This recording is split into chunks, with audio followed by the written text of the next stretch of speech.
Claude.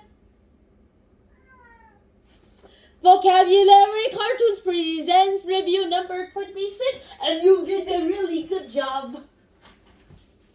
Oh, Berserker! Don Quixote, chivalry! Yeah, remember Don Quixote? And yet, I was actually appalled by the fact that when I read Don Quixote, it made me think of Don Quixote, and you'll know why soon enough. So I'll keep this under my arm until then. So we have 10 words, and right now our first word is quirk. And quirk is not the same thing as a quark, which is in science an object that basically creates protons and neutrons and all those things. A quirk is basically some sort of thing or behavior that is very different from you, or that seems to be really different or like unusual. Like his quirk of licking my toes is a big quirk if humans did that. So quirk, you remember, with jerk. The mailman had a really big quirk of putting letters into mailboxes and leaving the mailboxes open and breaking the mailboxes. And sometimes he was a big jerk. Imagine this, where the mailman broke all the boxes' lids, put the mails in, and then in the second scene, a guy who's yawning right beside the mail like this. And while the yawning guy still has his mouth open like this, the mailman shoves the letters inside his mouth, and the guy's like, huh? Surprised. Now, number 2, you have chaotic. Now, what does chaotic mean anyway? It means acting like an idiot, although you are not an idiot. And this word was created because of the character Don Quixote from Don Quixote. Because Don Quixote, although he's not an idiot, he acted a lot of the things he did was a lot like an idiot would do. Especially an idiot would start like attacking sheep and saying, "Come join me, Palace Kings, people!" Like, what? What does that even mean anyway? I'll take this book back. That was fast. And so you remember chaotic with idiotic.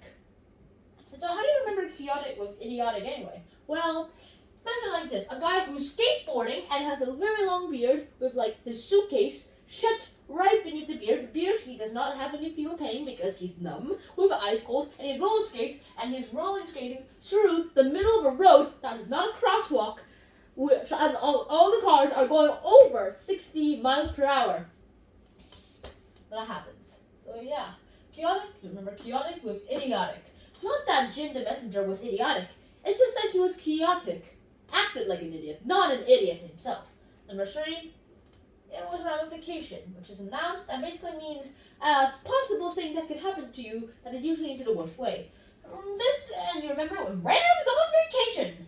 Now this is a ramification that could happen when you see rams on vacation. And imagine this picture with that caption, with a man taking a photo of a ram on a big, little steep hill, and then the ram, being really annoyed, a ram behind him, another ram behind him, I'm very sorry, be like accidentally stepped on a ram's tail, rams have tails, literally, went ahead and started charging at the man taking a photo of another ram. What? Yeah. So that's how you remember ramification with rams on vacation. Rams on vacation, rams on vacation. Number 4, we have relinquish. Relinquish is a verb that basically means to say, I really wish I didn't do this. I really wish I could, take it away now. And if you relinquish something, it means you don't do that now. So you remember relinquish with reel and fish. Ever read the novel Moby Dick? Well, that was short. And now, here's how you do it. If you ever read the book Moby Dick, and we made a video series about it, you would remember who Captain Ahab is. And imagine Captain Ahab just fished Moby Dick, and no, I'm not gonna let you go, no! And is surfing with his bare feet because Moby Dick is pulling him at a speed of 1 million trillion miles per hour. Okay, maybe not that far, but fast enough so he's skidding on the water instead of drowning. And that's pretty much it too. So you remember relinquish with reel and fish with this phrase. Captain Ahab would not relinquish reeling in the fish you have reminiscence.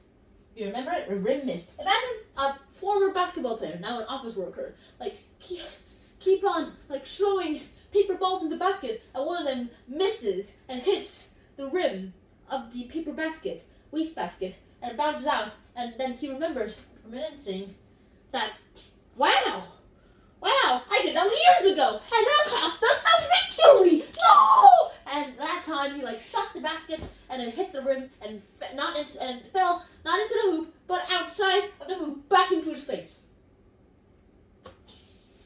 Now number 6, you have remorse, which you remember with horse. And so, how do you remember remorse with horse? Well, what does remorse mean anyway? Remorse basically means to have a feeling of guilt. You're feeling really, really guilty. And so, yeah, remorse, remember it with horse. The horse felt remorse and went to a psychiatrist just because he really, really, really needed it and wanted to take away this feeling of remorse and needed help doing it because he's stupid. Maybe not he's stupid, but because he really needs help. And for our next word, you'll need to know the word sergeant. You'll know who a sergeant is if you ever read Captain America. Well, these are the original comics. I mean, oh my gosh, I like these. So yeah, so now you have resurgent, which is an adjective that basically means to get revived from the dead! And if you ever watch Endgame, Avengers Endgame, Captain America's presumed dead, but then he comes back alive. And if you ever watch Marvel Zombies, all those like dead people turn to zombies. And so you remember resurgent with sergeant. And Captain America is a sergeant, so remember him in this sentence. The resurgent sergeant. That's your phrase. Resurgent sergeant. And imagine a Captain America-like figure, like being very battle-torn, has a cast here, and has a crutch here, holds his shield here, and walks with a limp, and the general saying, "Hey, got one more time, Steve." Yeah, like that. And so that's how you remember resurgent with sergeant. Yeah. Hello, club. Now you remember number 8, a verb called revere, with Paul Revere. And I mean, obviously you would, because they have literally, he has the last name called Revere. And what does revere mean anyway? Revere basically means to basically say, hey, I like this guy. This guy is so great. It basically means to reminisce on how good this guy was. Or to show, like, hey, I like this guy. This guy's great because of these things. Paul Revere was really revered as a hero of the American Revolution. And you know, the classic Paul Revere story, of course. One lantern of land, two lanterns by sea. That story. And they're all like one lantern. So like, yay! It's the land! We have been warned! Let's go attack them by the sea! Okay, I mean the vital land! And so number 9, you have rivet. And so, you remember rivet. Huh? Rivet with rivet. What does rivet mean anyway? The noun of rivet basically means to put something together. The verb of rivet means the act of putting two things together. And so you remember rivet with rivet. Technically you should remember it with riveter, but yeah, that's how you're going to remember it. So, this is how it works. The riveter riveted 2 pieces of board right now. And now, our final word. Seriously, stop. Number 10, roster. What does a roster mean anyway? It means a list of names or things. It's basically a list. A roster is basically a list. And so that's how you remember it. You remember roster with rooster. Good, you're big. Wow. Good. All right. And imagine a roster of a group of people playing American football. And then everyone in the crowd like cheering, "Pull in the rooster! Pull in the rooster!" And imagine one of the football players is literally a rooster. And so that's where the rooster comes in. The rooster is in the roster. And everyone's cheering for the rooster to go in. Put in the roster. Put in the roster. Put in the roster. So that is the end of today's episode. I hope you guys enjoyed this episode, and I hope to see you guys soon again. And until next time, night out. Peace. Hey, clock, you are going to be here.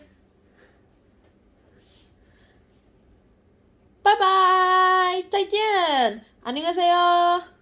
안녕히 계세요. Or like, yeah.